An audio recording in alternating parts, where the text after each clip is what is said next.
కొంతమంది ప్రజలు ఏమనుకుంటున్నారంటే హరిరామ్, శ్రీధర్ ఇట్లాంటి వాళ్ళు 300 కోట్లు కాకుండా ఇంకా కోట్లు ఉన్నాయి బ్యాంకుల్లో.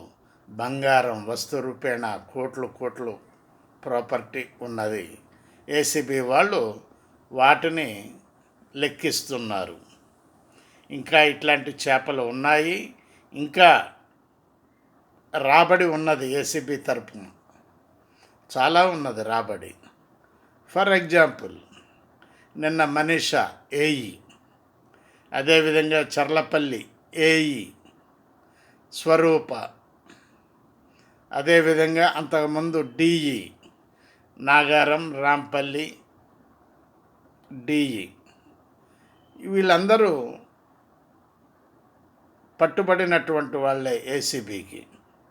ప్రజలను పీడించి డబ్బు గడించిన వారే. ఇదే విధంగా మనం చెప్పుకుంటూ పోతే చాలా లిస్టు ఉన్నది. ఏసీబీ వాళ్ళు లిస్టు ఇంకా బయట పెడతారు.